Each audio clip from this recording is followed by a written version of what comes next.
Tiago Santos, desculpe, Tiago Campos fez uma pergunta extremamente relevante. Falou sobre as inteligências artificiais, tá? Bom, vamos lá, deixa eu dar meus dois dedinhos de prosa aqui com vocês. O que que eu vejo? Eu vejo que a inteligência artificial, ela não vai fazer nada sozinha, né? Sempre vai precisar da intervenção humana. O que que vai acontecer? A gente vai utilizar a inteligência artificial a nosso favor, mas não significa que vai substituir, né, o ser humano por trás da inteligência artificial. O ser humano vai precisar ainda, na minha opinião, dar os inputs corretos para ter uma resposta. Uma coisa é eu, como programador front-end, utilizar a inteligência artificial, deixa eu falar de novo, a inteligência artificial para me ajudar. Mas eu preciso ter um conhecimento prévio, primeiro, para validar as informações, e segundo, para saber o que perguntar. Porque imagina, por exemplo, um médico falando assim, para o ChatGPT, por exemplo, me monta uma página, sei lá, whatever, tá? Monta uma página com menu assim, um texto assim e um formulário de contato. Ele não vai saber o que fazer, tá? Então a gente precisa ter noção de que uma coisa é alguém com conhecimento utilizando a ferramenta da inteligência artificial para nos ajudar. Outra coisa é uma pessoa de fora, completamente sem conhecimento prévio daquilo. É óbvio que nós vamos aumentar em muito a nossa produtividade, tá? Vamos aumentar em muito, porque, enfim, a inteligência artificial tem várias coisas que ela pode fazer pela gente, tá? Mas sem conhecimento nenhum. Por exemplo, você vai chegar para uma inteligência artificial e vai falar assim, me monta o código de uma nova rede social. Não vai fazer. Ah, não vai sair. Não é assim que a coisa que a banda toca, tá? Então a inteligência artificial vai, por exemplo, ajudar, por exemplo, se você precisa se conectar com uma API, e aí ao invés de você ler toda a documentação da API, o que que dá para fazer, por exemplo? Você manda o URL, né? Se você tem, por exemplo, o ChatGPT na versão paga, você pode mandar o URL e fala assim, olha, seguindo essa documentação, como eu faço para me conectar com tal API? Aí a resposta vai ser, você precisa, por exemplo, tá? Tô chutando aqui. A resposta vai ser assim, você precisa criar um token de autenticação e colocar no corpo da requisição como uma autenticação barrier, alguma coisa assim que chama, B-A-R, enfim, não me lembro. É uma autenticação que você precisa mandar no corpo da requisição. Se é uma pessoa que não tem conhecimento algum, ela não vai nem saber como começar a fazer isso. Então, assim, vai facilitar, vai tornar a gente mais produtivo, mas não vai substituir. Esta é a minha opinião, tá bom? Pode ser que eu esteja errado? Pode. Pode ser que eu esteja errado. Pode ser que daqui a uns anos não exista mais nenhum emprego e tudo vai ser substituído por inteligência artificial. E, nesse caso, nós vamos ter um problema muito maior para a gente resolver do que ficar simplesmente desempregado. Por quê? Porque se está todo mundo desempregado, ninguém vai consumir. Imagina o que vai acontecer com o mundo se não tiver pessoas consumindo os produtos das empresas. Vai virar um caos, vai virar um apocalipse, certo? Então, eu acho que isso não vai acontecer. Bacana? Sou iniciante e não gosto de usar o ar. Pois, só que aí temos um problema, né? Só que aí temos um problema. Não é uma questão de gostar de usar. É uma questão que você vai ter que usar. Quem não se adaptar vai ficar para trás, tá? Então, assim, independente se gosta ou não, tem que saber.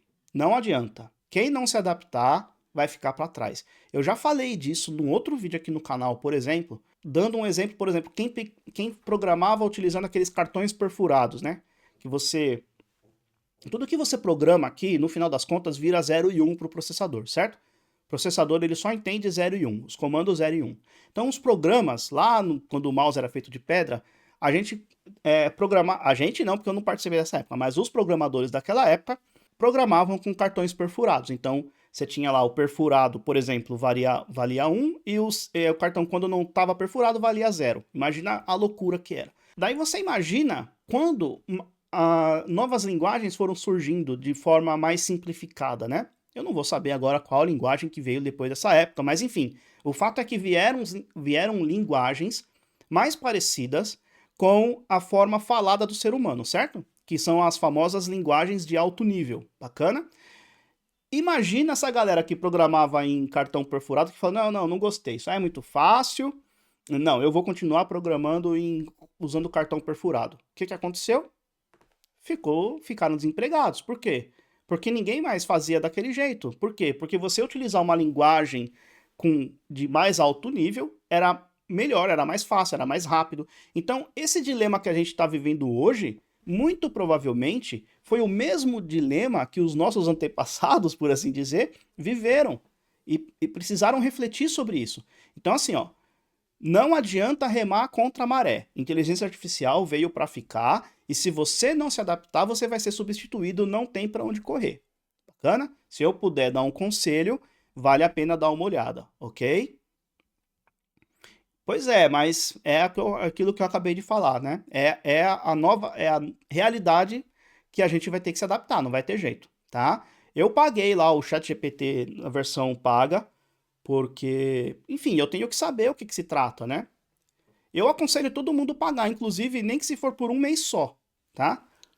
Faz os testes, vê o que tem, você consegue criar os robozinhos lá para vocês, tá? Experimenta, brinca um pouco, pelo menos se for um mês, só para ver que existe, só para ver o que dá para fazer, tá? É o meu conselho. Bacana? Inteligência artificial, ok. Show. É isso. Se ficar fazendo a mesma coisa que a gente fazia há 2, 3 anos atrás, vai ser complicado, tá? É isso, é isso. Exatamente, tem essa mesma opinião. Precisamos nos adaptar, tá? Não vai, na minha opinião, não vai substituir os programadores. E, na minha opinião, a gente vai ficar mais produtivo, como é óbvio, né?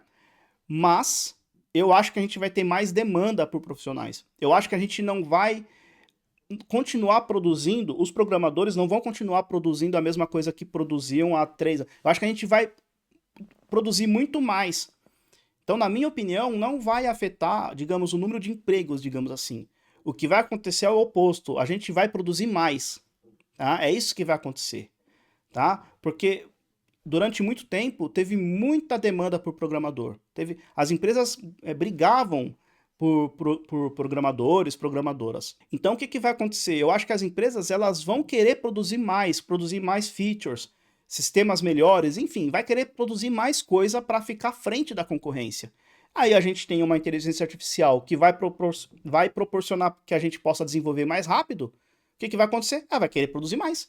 Então, se produzia, sei lá, um exemplo, produzia 2 features por mês, uma pessoa agora vai ter que produzir 5, porque tem uma ferramenta para auxiliar. Percebe? Essa é a minha visão, é o que eu acho que vai acontecer. Posso estar errado? Posso. Tá? Posso estar completamente errado, mas é o que eu imagino que vai acontecer. Ok, pessoal?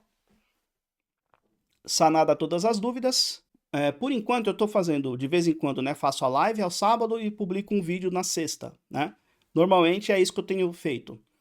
Eu vou mudar um pouco isso daí, tá bom? Eu vou diminuir um pouco o ritmo, tá? E aí eu vou fazer sempre ou um vídeo ou uma live ao sábado. Provavelmente vai ser live, tá? Então eu vou ter simplesmente um vídeo ou uma live aos sábados. Não vou mais colocar vídeos gravados nas sextas-feiras, ok? Além disso, algumas lives, não todas, análise de portfólio eu vou deixar pública, mas algumas lives eu vou deixar pública por um período e depois eu vou deixar exclusivo para membros aqui do canal. Essa aqui vai ser a ideia. Então, por exemplo, teve um mês que eu fiz 4 lives. 2 eu vou deixar público e 2 eu vou deixar para membros, dependendo do tema. Se for análise de portfólio, vai continuar igual, vai ficar público, porque a ideia da análise de portfólio é mostrar o trabalho que vocês fazem para o maior número de pessoas possível, tá? Então essas eu não vou deixar privada. Mas, por exemplo, esse tipo de correção de exercício, quem tiver na live vai assistir, quem assistir depois gravado ainda vai ter alguns dias, mas depois eu vou deixar exclusivo, tá bom? Se você quiser apoiar o meu trabalho, quiser me ajudar aqui no canal, considere se tornar membro do canal. Tem um botão aqui embaixo no vídeo, seja membro, dá uma olhada lá nos planos, tá? Essas lives vão estar disponíveis para membros de qualquer nível, tá? Então eu não vou usar a régua do dinheiro, por assim dizer, para saber quem vai ter acesso ou não. Então o nível mais baixo de todos já vai ter acesso, bacana?